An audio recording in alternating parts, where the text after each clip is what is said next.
उपसभापति महोदय, आपका बोर्ड काम नहीं कर रहा। सभापति मैं गलती की माफ़ी चाहता हूँ, बोर्ड काम नहीं कर रहा। करेक्ट मेरा जी, तो हमको ठीक है, बट आप डोंट वरी। माननीय सभापति महोदय, मैं क्षमा चाहता हूँ, पहले संबोधन में बोर्ड की तरफ देख रहा था, भाग गया। गृह मंत्री जी ने अभी सदन में एक प्रस्ताव लाया है नागरिक सुरक्षा बिल में संशोधन लाने का। पिछले कुछ साल से इसकी चर्चा रही है। 2016 में भी यह बिल लाया गया था। उस बिल में और इस बिल में काफ़ी अंतर है। सरकार के पक्ष का मैंने गृह मंत्री जी को सुना, दूसरे सदन में भी ये कथन है कि सबसे बातचीत हो चुकी है, इसकी जांच परख हो चुकी है। मैं इससे सहमत नहीं हूं, ना मेरा दल, क्योंकि जो परिवर्तन हुए हैं उसकी स्क्रूटनी होना जरूरी है। आपने कहा यह ऐतिहासिक बिल है, पर इतिहास इसको किस दृष्टि से देखेगा वो वक्त बताएगा। अगर बदलाव लाए थे आपने, बेहतर होता।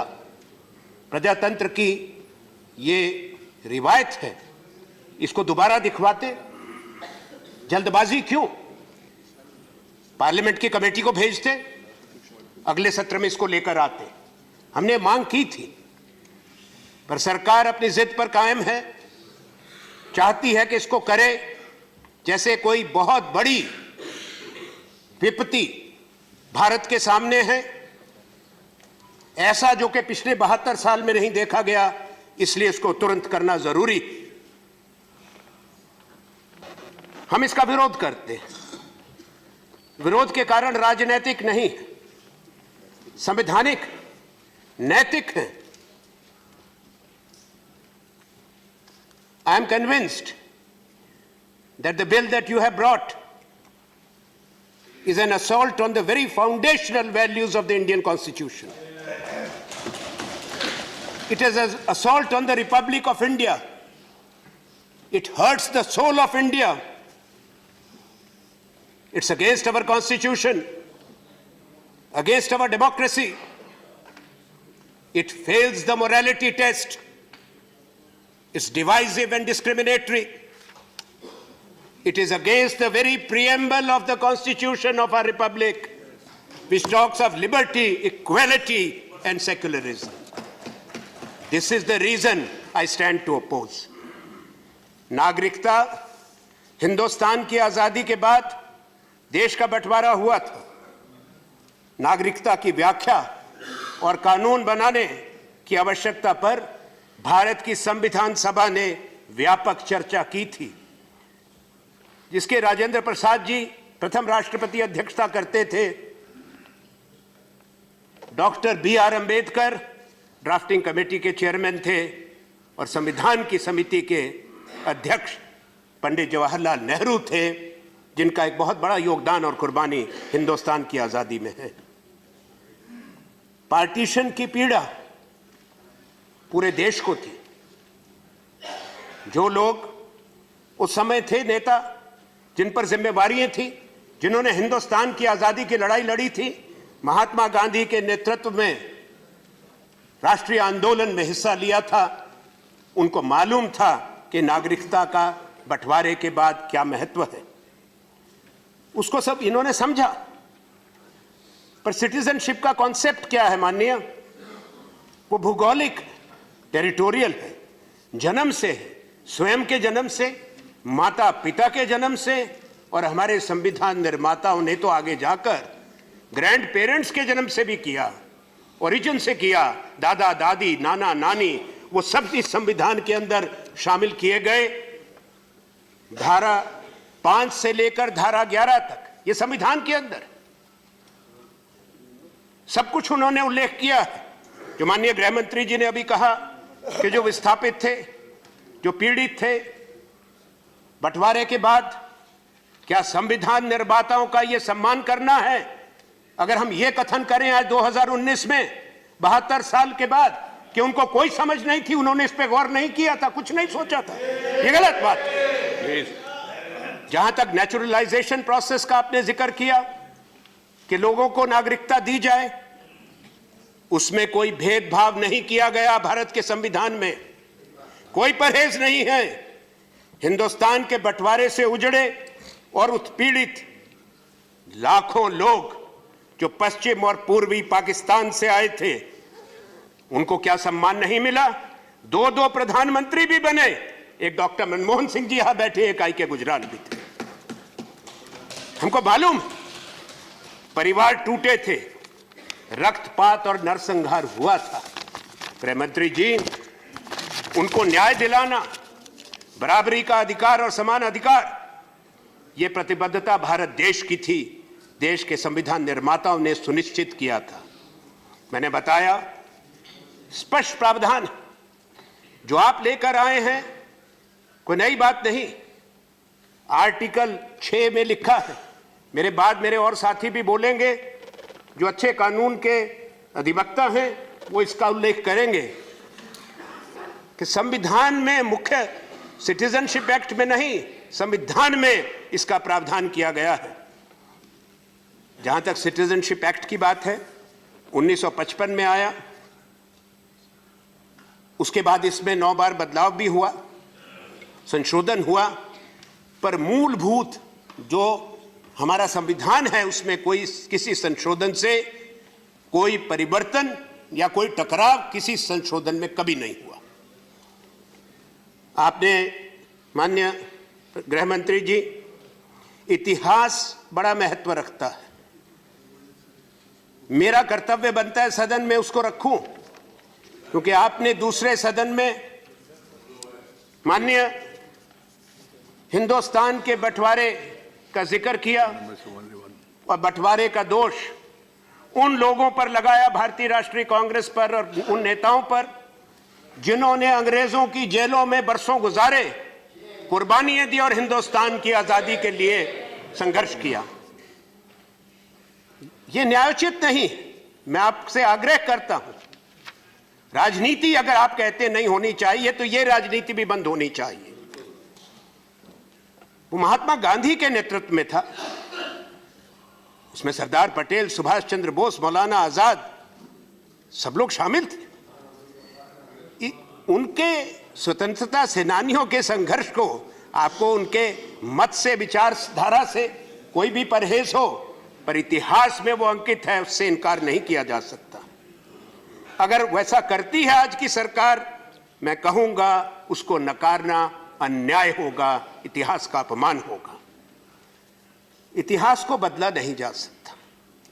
दुनिया में बहुत यह कोशिश हुई, कई सरकारें, कई शासक नया इतिहास लिखा है, पर वो लिख नहीं पाए, क्योंकि कोई भी जीवन में, मनुष्य के जीवन का यही है, यही राजनीति और यही सच्चाई प्रजातंत्र की है। कभी ना कभी जब परिवर्तन होते हैं, सच्चाई और इतिहास अपने आप को पुनः प्रचंड रूप में प्रकट करती है। एक नजरिया मान्यवर उन लोगों का भी था जो गांधी जी और कांग्रेस के मत के विरोधी थे। उसमें मुस्लिम लीग थी, जिन्ना उसके नेता थे, हिंदू महासभा थी, विनायक सावरकर उनके नेता थे। टू नेशन थ्योरी जो बंटवारे की है वो कांग्रेस ने नहीं लाई मान्यवर। 1937 में अहमदाबाद में हिंदू महासभा ने प्रस्ताव पारित किया था, उसकी अध्यक्षता सावरकर जी ने की थी।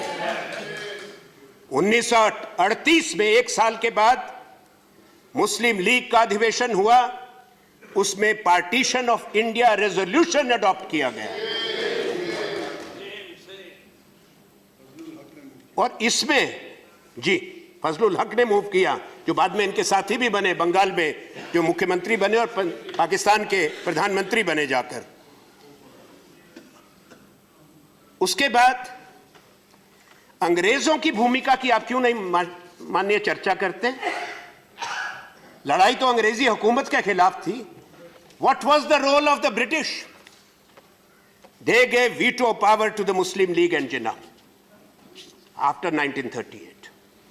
1948 और 1943 के घटनाक्रम को भूल नहीं सकता हिंदुस्तान और इतिहास। द्वितीय विश्व युद्ध शुरू हो गया था।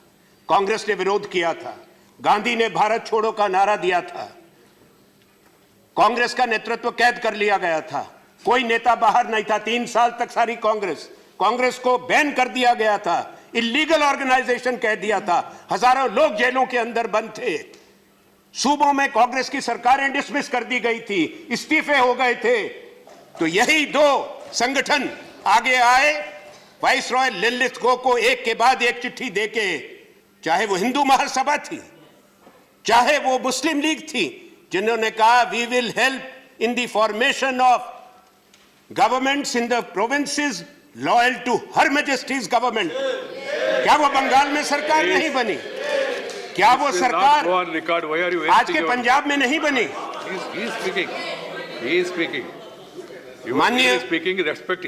मान्य, क्यों जिक्र नहीं आया कि हिंदुस्तान का बंटवारा इंडिपेंडेंस ऑफ इंडिया एक्ट जो house of Commons British parliament ने पास किया था उसके कारण हुआ? कांग्रेस को भी दोष देना गलत। आपको इतिहास अगर कोई नए लिखने का किसी को प्रोजेक्ट दिया है, कृपा करके ऐसा न्याय मत करिए, मेरा आपसे आग्रह रहेगा ये।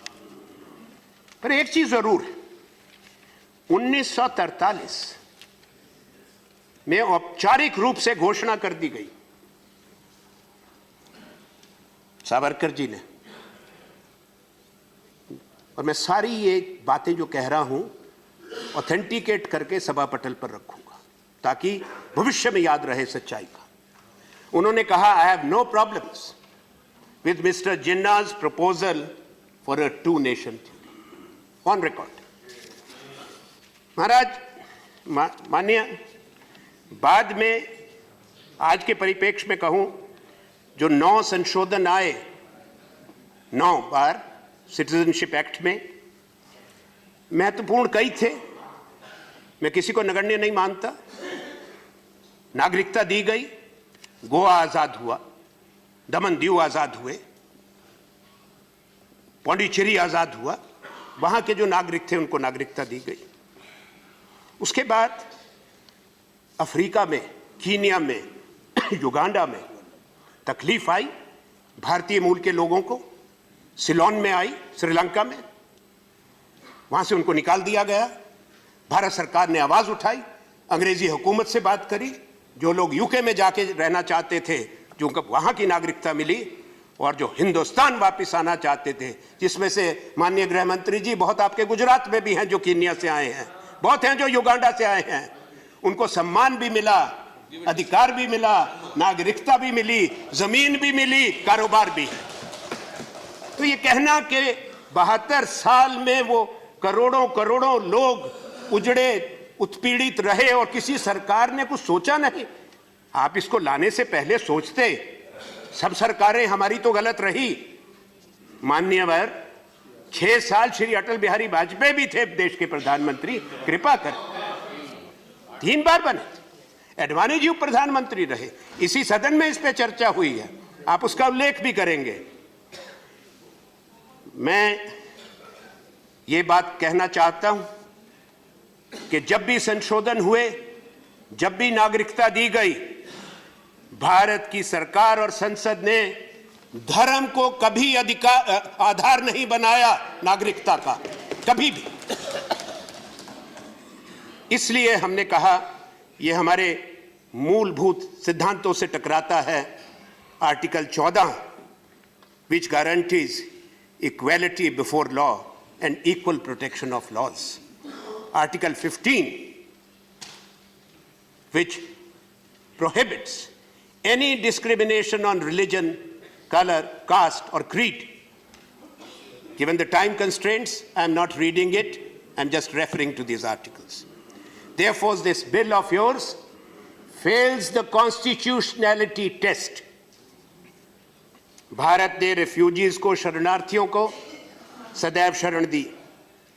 दुनिया के उत्पीड़ित लोग जो हिंसा के शिकार थे, जिनका तिरस्कार हुआ, अपमान हुआ, भारत ने सदियों से उनको शरण दी। चाहे वो यहूदी थे, पारसी थे, ईसाई थे, मैं कहूं मान्यवर, आवश्यक समझता हूं एक तारीख का जिक्र करना 11 सितंबर का 9/11 दुनिया में आज कही जाती है, उसको अमेरिका पे जो हमला हुआ था उससे याद करके। पर पिछले 126 बरस में 4 घटनाएं हुई हैं। 9 सितंबर को 9/11, एक तो अमेरिका का हमला हुआ, मैंने बताया। एक 1973 में हुई थी, यह भी दुखद थी, जब चिली में सल्वाडोर अलेंडे को मार दिया गया था। दसियों हजार लोग कत्ल कर दिए गए थे मिलिट्री कू में। तीसरा जो अच्छा था, महात्मा गांधी का सत्याग्रह, वो भी 9 सितंबर 1906 को जोहानिसबर्ग साउथ अफ्रीका से शुरू हुआ था, जिससे हिंदुस्तान बाद में आजाद हुआ। पर जिस 9 सितंबर का मैं जिक्र कर रहा हूं वो है 9/11 1893। स्वामी विवेकानंदा, आप स्वामी विवेकानंदा जी को मानते हैं, हम सब मानते हैं। पूरे देश को उन पर गर्व है जो उन्होंने कहा। हम हृदय से उनका सम्मान करते हैं। अधिकांश भारत के लोग, चाहे वो हिंदू हैं या किसी भी धर्म के हैं, स्वामी विवेकानंद को दुनिया मानती है। शिकागो जाएं, वहां के सिटी हॉल की हर सीढ़ी पर एक एक पंक्ति उनके उस भाषण की लिखी है जो वर्ल्ड रिलीजन कॉन्फ्रेंस में उन्होंने दिया था। और क्या लिखा था? I am proud to belong to a nation which has sheltered the persecuted and the refugees of all religions and all nations of the earth. I am proud to tell you that we have gathered in our bosom the purest remnant of the Israelites who came to southern India and took refuge with us in the very year in which their holy temple was shattered to pieces by Roman tyranny. I am proud to belong to a religion which has sheltered and is still fostering the remnants of the grand Zoroastrian nation. Unquote. I will not read beyond, but he has talked of religion, no discrimination ever by India. तो जिस देश ने ये कहा, आपकी क्या प्राथमिकता होनी चाहिए? हमने संयुक्त राष्ट्र संघ में ह्यूमन राइट कन्वेंशन को हमने उसको तो रेटिफाई किया। ह्यूमन राइट काउंसिल में भी हम हिस्सा लेते हैं। मानव अधिकार की बात है, मानवता की बात है। आपने परसिक्यूटेड माइनॉरिटीज की मान्यवर बात की है। आपके बिल में उसका उल्लेख नहीं है, जिसका लिए सुखेंदु शेखर रॉय जी कह चुके हैं, उसको मैं दोहराऊंगा नहीं। अगर आपने वाकई उसके लिए लाया तो बिल में क्यों नहीं जिक्र, उसकी व्याख्या क्यों नहीं है? अगर आपको इतनी चिंता है, रेफ्यूजीज पर कानून क्यों नहीं है? उसको भी बनाइए देश के अंदर। मैं सोचता हूं ये प्राथमिकताएं चर्चा के बाद होनी चाहिए। ये दलगत राजनीति से ऊपर उठ के बात होनी चाहिए। गृह मंत्री जी, अगर आपने दिल से ये बात कही है तो आज इसको रोक ले, चर्चा करें, ताकि आम सहमति से बात बने। मैं समझता हूं कि सदन की, पूरे देश की संवेदना उत्पीड़ित मानवता के साथ है। पर मुझे नहीं लगता कि इसका कारण केवल ये है। कारण राजनीतिक है महोदय। आप भी जानते हैं, स्वीकारेंगे नहीं, हम भी जानते हैं। क्योंकि संविधान में तो प्रावधान है उन लोगों को नागरिकता देने का। माननीय गृह मंत्री जी, आपने 2019 के चुनाव का जिक्र किया, बीजेपी के मैनिफेस्टो का जिक्र किया। हर राजनीतिक दल को अपना मैनिफेस्टो लिखने का माननीय सभापति महोदय अधिकार है, आपका अनुभव है। पर किसी भी दल का संविधान, घोषणा पत्र भारत के संविधान से नहीं टकरा सकता, ना उसके ऊपर जा सकता कोई भी। जनादेश की बात है, हम सम्मान करते हैं। आप जीत कर आए हैं, हम हार कर आए हैं, तभी हम यहां बैठे हैं, आप वहां बैठे हैं। ये तो आपको बधाई कई बार दी, पर संविधान की शपथ आपने भी ली है, माननीय प्रधानमंत्री ने भी ली है, हम सब ने भी ली है। उसके बारे में चर्चा जरूरी है। इसलिए मैं आपसे ये कहूंगा कि जहां तक हमारे बहुत उदाहरण हैं, मैं उसमें नहीं जाऊंगा। आपने कहा कि हमने सब समाधान कर दिया, कुछ नहीं किया। प्रावधान जैसा मैंने कहा आर्टिकल 6 में भी है, सिटीजनशिप एक्ट में भी है, रजिस्ट्रेशन से सिटीजनशिप का भी है, नेचुरलाइजेशन से भी है। आपने शेड्यूल 3 में समय घटा के 11 साल से 7 साल किया है। ये आपके बिल कहता है, मैं नहीं कह रहा। तो एकदम से मिल जाएगा ऐसा कुछ नहीं हुआ। आप बताएं अपने उत्तर में कितने लाखों करोड़ लोग आवेदन पत्र दिए हैं। मैं दो बात कहना बहुत ही जरूरी समझता हूं कि आपने कहा दूसरे सदन में कि अब एनआरसी पूरे देश में लाएंगे, ये असली बात है। असम का क्या अनुभव है? मेरे साथी बोलेंगे असम के। असम जल रहा है, आपको बोलना पड़ा। वो उत्पीड़ित लोग नहीं है। अगर आप अच्छा कर रहे हैं तो उनके मन में इनसिक्योरिटी क्यों है, असुरक्षा की भावना क्यों है? क्यों बच्चे निकलकर बाहर आ गए? जो बच्चे इंदिरा जी के समय में जो आंसू का आंदोलन हुआ था, आज वो पूरे बच्चे बाहर आ गए। बीच में मत बोलिए प्लीज। नहीं, उचित नहीं है, निकाल दें माननीय, और मेरा समय वापस कर दें। अब मुझे एक बात कहनी है आपको सर। मैं एक दो बातें कहूंगा जरूरी, उसके बाद खत्म करूंगा। मेरे दल का है, वो दल वाले एडजस्ट कर लें। मेरी बात, दो बातें हैं जो मैं समझता हूं जरूरी कहना। पहले तो ये है कि जो आप एनआरसी ला रहे हैं, माननीय गृह मंत्री जी, डिटेंशन सेंटर पर मैंने इतवार को बीबीसी में एक डॉक्यूमेंट्री देखी। मैं चाहता हूं कि गृह मंत्री जी सर्वदलीय एक वहां पे डेलीगेशन लेके जाएं, हालात देखें कि क्या इंसानों के रहने की जगह है। शर्म आती है हिंदुस्तान को, 21वीं सदी के अंदर हमने इस तरह से लोगों को रखा है। माओं को बच्चों से दूर, बच्चों को माओं से दूर, कोई सुविधा नहीं। 600 लोग 5 कमरे में, 5 नल के। इनकार करें इससे कि यह वास्तविकता नहीं है। और जो पूरे देश की एनआरसी की आप बात कह रहे हैं, असुरक्षा की भावना है महोदय। इसलिए है क्योंकि कहा जाता है, आप उसकी पुष्टि करें या इनकार करें, कि देश के कई राज्यों के अंदर जगह ले ली गई है, डिटेंशन सेंटर बन रहे हैं। जब एनआरसी बनेगी, क्या पूरे भारत में डिटेंशन सेंटर बनेंगे जो पिछले शताब्दी की याद दिलाएंगे कंसंट्रेशन कैंप्स की जो यूरोप में होते थे? ये एक अन्याय होगा इस देश में, यह अन्याय होगा। केवल महात्मा गांधी और सरदार पटेल का नाम लेना संभव नहीं। मुझे नहीं पता कि जीवन में क्या होता है। सुना है कि हमारे धर्म में पुनर्जन्म को मानते हैं, पर बुजुर्ग कभी मिलते हैं। अगर सरदार पटेल आपके प्रधानमंत्री जी को मिल लिए तो बहुत नाराज होंगे, ये मैं कह सकता हूं। गांधी जी तो दुखी होंगे ही कि मेरे 150 साल मना रहे हो और ऐसा करते हो। गांधी जी केवल उनका चश्मा विज्ञापन के लिए नहीं और उनका नाम नहीं। मेरा आग्रह है, उनके चश्मे से हिंदुस्तान को देखो, समाज को देखो, मानवता को देखो। आपका कैब उससे टकराता है। मैं अपनी बात को खत्म करता हूं सिर्फ गांधी जी को ही कह के। जैसा मैंने कहा सभापति महोदय, मैं जरूरी समझता हूं इसको कहना। महात्मा गांधी ने कहा था, I do not want my house to be walled in on all sides and my windows to be stuffed. I want the culture of all lands to be blown about my house as freely as possible, but I refuse to be blown off my feet by any. Unquote. Hindi में अंत में, मैं नहीं चाहता कि मेरे घर के चारों तरफ दीवारें बनी हों और खिड़कियां बंद हों। मैं चाहता हूं कि सभी देशों की संस्कृतियां मेरे देश में यथासंभव मुक्त रूप से आए, परंतु मेरी संस्कृति भी अक्षुण्ण रहे। इनका सम्मान करें। मैं आपका धन्यवाद देता हूं। गृह मंत्री जी गौर करें। आग्रह यही है, जल्दबाजी ना हो।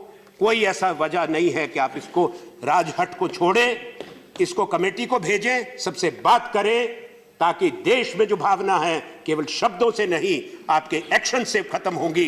जो हमारे बच्चे सड़कों पर हैं, लोग परेशान हैं। धन्यवाद। जय हिंद, जय Bharat. Thank you, Anand Sharma ji. You have taken 24 minutes.